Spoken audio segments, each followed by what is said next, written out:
Yes, yes, You know what yes. I mean? Yes. Man, it is a hot topic for true. It is Let's a hot go to the hot topic. topics. It is a hot topic. No, sir. And so we're gonna start with the front page of the Gleaner. Yes. Yeah. Go on then. Sanitize, here my love. Okay. Sanitize and carry on. Well, That's the word from the education minister, but I can tell you, minister, there are, well, the JTA president, Joshua Gabriel, is calling for face-to-face to stop. I know parents have been expressing concern because the cases are spiking. and because the cases are spiking, but I think in maybe one or two instances that I know of, students have been COVID positive, and they're saying, once a student has been found COVID positive, do we still continue to come to school? So it needs a little discussion. It does need a little discussion. Well, I don't know if the minister thinks so, because it says that despite calls by the country's main teachers lobby and the umbrella parent group for an immediate end to face-to-face classes, Education Minister Favour Williams has rejected those appeals, saying schools are governed by the standard workplace policy on COVID-19.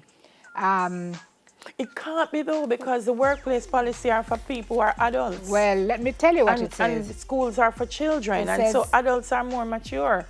Says those cases include a small but snowballing number of cases that have disrupted an already stop-start academic year, which started 2 months ago. Right. The name Happy Grove High School, latest to suspend face-to-face classes after a staff were reportedly tested positive with the virus. Decision was disclosed by principal to close the school. She issued a text on Monday stating that despite deep cleaning of the school plant, fear among students and staff was sufficiently compelling to trigger the calling off of in-person sessions until after the midterm break ends on February 19. Yes. According to the minister, though, quote, if somebody has COVID, then there's a list of guidelines on how you handle it. You sanitize the area, and then you carry on. Similarly with the schools, she says. So, that's a no. Essentially. I hear you, Minister, but I think it needs a little bit more discussion. And respectfully, the workplace policy is for adults, which means that adults also can make a decision on whether or not they want to put themselves in jeopardy. The children come under the care of the parent, the guardian, and also the members of staff. And so we need to think about what is going to happen. What happens when a child comes to school and gets exposed to it and then goes home? That has always been the concern. It's not so much what happens on the school compound alone, but what if those children are exposed to grandparents? What if they're exposed to other siblings who have comorbidities or who are vulnerable? The teachers who are at the school themselves. The teachers who are at the school themselves who have comorbidities. She's talking about the standard policy of case being reported, you deep clean, you sanitize, and you send everybody back in, is how it works. But I don't know. It is the kind of stress that the situation is bringing onto the parents. I spoke to a parent last night, and she was beside herself. She just didn't know what to do, and she was, why is the Is school... me who was talking to? No. Oh, sorry. Why is the school still going ahead with classes when a student, has tested positive? And you see, in moments like this, you have to understand people's anxiety as well, and you have to be empathetic towards that. People have a concern. You have to be empathetic towards that. But the next question is, Jayas, that people are going to ask is, if we do suspend face-to-face, what happens next? Which is something really that the ministry, I think, would have had to have made a plan B, C, D, E, F, G, because if the cases do continue to spiral, then a decision may have to be made. We have PEP coming up, we have diagnostics coming up for 4 and 5. Right. Face-to-face is not proving effective for many. So what is the alternate plan? Do we still go ahead with PEP? It's been moved from February 23 to March 25 for the first exam. Do we move that down to April? It's just I don't. It's a time, folks. Maybe have your kids in school right now, especially if they're about to do paper or CSEC or CAPE. It's a time. Trust me. It's a time, and I don't know if at this time the face-to-face can repair all that happened last year. The whole heap of learning loss. The learning loss.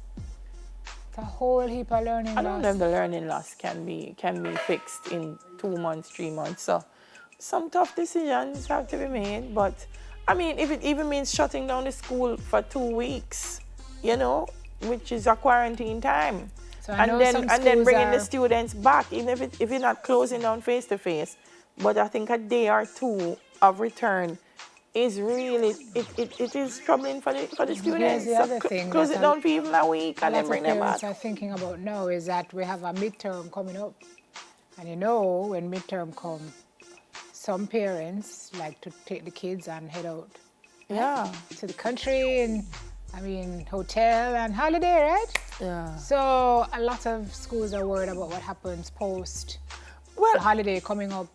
Well, I saw someone saying, you know, you watch them on the school compound, but then when school done and them go through the gate, the masks are off and they're socializing and they're doing all kinds of things. So, you know what I mean? Kids will be kids, students will be students, and you can try to make them as responsible as you can. But if even the adults are finding it so difficult, you know. And the truth is that the children are one thing, but it's really the parents and the adults who are the problem, because a lot of the adults are doing the wrong thing. Yeah. They carry home the COVID. Yeah. The poor child. Yeah. Right? Yeah. So really and truly. I don't know. Well, on the heels of that, the National Parent Teachers Association of Jamaica is concerned with the recent spike, and they're calling on the government to review its decision on any further ongoing face-to-face classes, so not just the teachers, parent teachers as well, and to postpone any intention to reopen team sports until further advised. Since Thursday, we've recorded over 1,000, which a school of thought is testing. But either way, it doesn't make it better, because people say, maybe it shows a spike because more people are testing. It still means more people have it. And the numbers not change. Correct. The fact that we didn't know the numbers doesn't make it any better. And you know the numbers on paper are one thing, right? But that's the people are being tested. Yes. So you know this is like times. Yeah. Something. Yeah. In December 2020, ISA released a draft that showed the Boys and Girls Athletics Championships running from Monday, March 22 to Saturday, March 27. They've, however, released a contingency date from May 4 to 8, should there be another spike in COVID-19 cases around the time planned. The Parent Teachers Association said this position has been expressed to the relevant authorities on previous conditions. ISA says we too share similar concerns on the issue of public transportation and the greater risk of transmission, as well as the greater risk of exposure to the virus in the education sector based on the comorbidities of students, teachers, and or their families.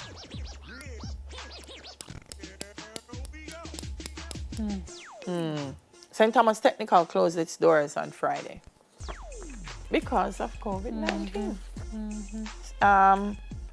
8 schools of the 216 have been impacted, and they closed theirs. I'm telling you, I know one right now. It's still a one, and the parents are. But. Almost every day you hear of another school. Let me. Yeah. So. The National Parent Teachers Association is calling on the Ministry of Health and the Ministry of Education to test all staff, teachers, admin, and ancillary, and at least 50% of students before contemplating face-to-face interactions. Well, teachers are not on the list to get vaccinated. No. So I'm curious about that. No. Because are they front line? Are they really at the front line? Yes. They would be front line because they're teaching our kids every day. And for long hours. They interface with more people, individuals, let me refer to students as individuals than anybody else. Remember, the people go to the hospital, yes, when it's spiked and whatever, but you're talking about, it's a Jamaican classroom, Simone. Some of them have how many kids in there? 40. With just the block, with the hole in it for ventilation. That's the reality of the Jamaican classroom. I mean, we hope for the best. We hope for the best. And that at the end of this all, we can say, oh, it was much ado about nothing. That's really what I hope for, that at the end of it, I can say, boy, we did anxious, but it never mean anything, but boy.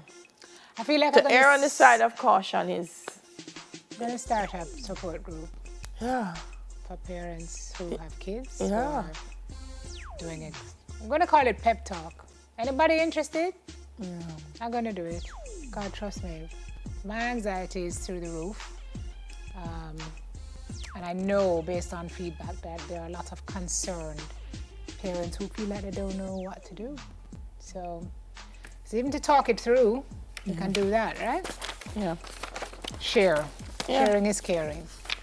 Yeah, Right. yeah. We have more? Farmers and Fishers. Farmers and Fishers insurance program launched. Wonderful. Fisherfolk and farmers registered though, please hear, registered with the Ministry of Agriculture and Fisheries will soon be able to benefit from health and life insurance coverage. Minister Floyd Green says the ministry's call to local financial institutions was answered by Sagicor. And yesterday they launched an insurance program for farmers and fisherfolk, the first of its kind in Jamaica. It's dubbed AgriCare and becomes effective March 1 and will see the island's 220,000 registered farmers and 26,000 registered fishers being eligible for a package of benefits. That's nice. Wonderful. That's Wonderful. very nice. So encouraging the farmer and fisherfolk who are not registered, it's important. It's important so that you can benefit from this insurance program. Excellent. And things not happen and you hold your head and ball and say, Lord, I can't believe this. It's a big step. Yeah. Good job to all the folks involved in that. Yeah. Um, This next one, I don't know. Rank and file? Yes, police personnel are apparently requesting the provision of non-lethal weapons to manage explosive face-offs with mentally ill persons who are armed and dangerous, and which often lead to fatal consequences. Chairman of the Police Federation, Corporal Rowan James, said the police have requested non-lethal weapons such as tasers when dealing with mentally ill persons who threaten and harm the police with weapons, including machetes and knives. He also revealed that the police have not received special training to deal with the mentally ill. Is this true? But this is important. At a press conference last week, Assistant Commissioner of Independent Commission of Investigations, INDICOM, Hamish Campbell, reported that there were 35 incidents in 2020 which involved the police, where persons who possessed a weapon other than a firearm were shot and killed or injured, and 22 of those incidents involved persons of unsound mind. Wow. Officers were summoned to assist in the disturbance, but action resulted in fatal or non-fatal wounding. So they're saying, give us something other than, a gun to deal with this. And let's see if we can have a different outcome. He's also calling for body cameras to carry out their duties transparently. Nice, body-worn cameras. Didn't we start a pilot with body cameras? Yes. So what happened to it? I don't know. He said when the police are attacked by armed persons, they should use sufficient force to repel the attack. When the calls are made, the resources are not available, and so you cannot, as a police officer, whilst other persons can turn a blind eye and not respond to the situation, all police officers can be cited or charged for criminal negligence. That's in relation to a mentally ill person who might be threatening to harm members of the public. It's a serious request and a serious discussion and a continued discussion about the police not having the resources that they need. We have to go to news, but quickly, the Hanover Municipal Corporation has served a summons on Hopewell High Principal Byron Grant for continued construction being carried out at the school despite a stop order being issued last week. He was trying to construct COVID-19 isolation room and 2 classrooms.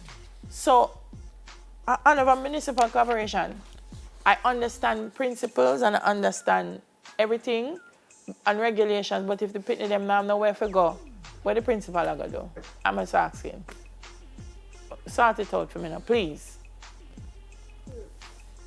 And on that note, still to come, we zoom in with a reggae radio and TV pioneer who's interviewed some of Jamaica's best. But first, Newsroom, up O'Shane, who's in 5.